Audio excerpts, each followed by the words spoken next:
Assalamualaikum warahmatullahi wabarakatuh. Salam para penjahit pemula. Di video kali ini saya akan sharing kenapa saya milih menjadi penjahit.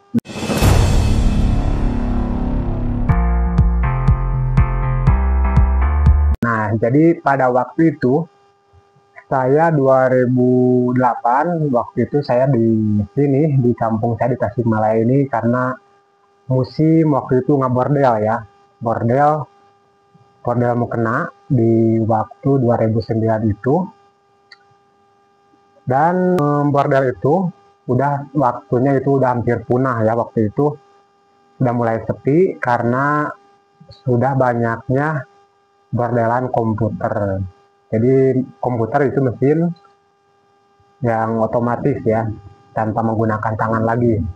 Jadi yang diprogram lah, pasti pada tahu ya para penjahit. Dan saya 2009 itu beralih ke menjahit dengan niat saya waktu itu, karena di pikiran saya kalau menjahit tidak akan ada habisnya. Karena kayaknya itu menurut saya, walaupun sepintar-pintarnya orang, itu tidak akan ada yang bisa membuat baju dengan mesin sendiri ya.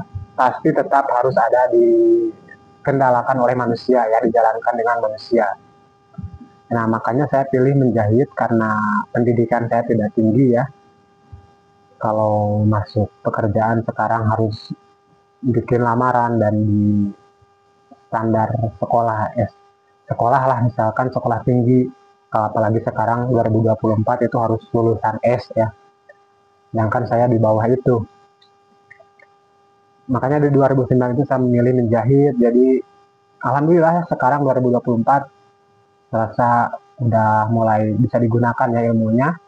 Nah, kembali lagi ke cerita dulu.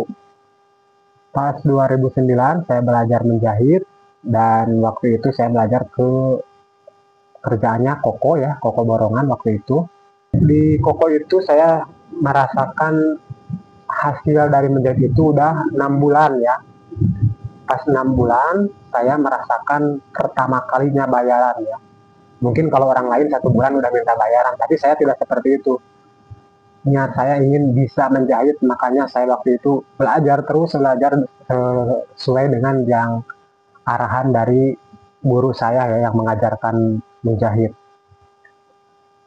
Saya tidak tahu kalau kerjaan saya itu sudah masuk hitungan ya. Saya belajar terus, saya tidak minta jatah atau minta upah ya hasil kerjaan saya. Namun majikan saya ya atau bos saya itu ngasih setiap seminggu sekali, ngasih uang jajan ya kurang lebih 25.000 waktu itu. Kadang 50.000 ya seminggu itu kak ngasihnya. Dan saya waktu itu belum merokok ya, jadi cukup ya 25.000 seminggu, saya cukup waktu itu uang jajan saja karena makan dikasih ya di dalam. Akhirnya sampai 6 bulan saya dikasih bayaran, waktu itu dapat, kalau tidak salah waktu itu saya 2 juta, 2 juta ya, 2 jutaan. Saya tidak tahu ternyata hasil kerjaan saya dihitung waktu itu ya.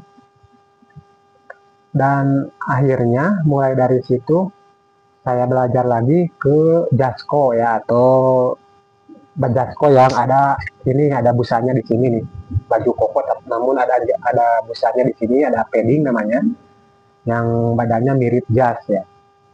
Alhamdulillah bisa. Waktu itu 2011 saya keluar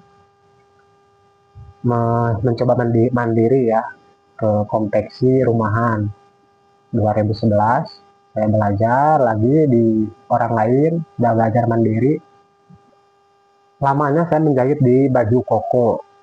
Kalau pada menjahit yang lain seperti kerudung, waktu itu saya 2016 ya belajar menjahit kerudung. Kemudian kalau gamis masih baru saya ya. Kalau gamis di 2020-an saya menjahit gamis waktu itu. Sampai sekarang ya masih ke gamis. Dan saya tidak belajar motong, tapi insya Allah ya sekarang di sini banyak yang bikin baju hasil buatan saya ya. Dan alhamdulillah mereka terpakai bajunya. Itu dari ide kreatif saya, dan saya tahu dari belajar sendiri ilmunya seperti dari YouTube ya, seperti lihat dari YouTube orang lain dan saya ikutin cara-caranya. Alhamdulillah sampai sekarang bisa menghasilkan. Dan untuk para penjahit pemula yang sekarang masih belajar dan ingin bisa berkembang menjahitannya, kalian jangan putus asa, terus belajar karena ilmu tidak ada ujungnya ya. Sampai kapanpun ilmu apapun yang bermanfaat kita pelajari. Terima kasih ya udah nyimak. Assalamualaikum warahmatullahi wabarakatuh.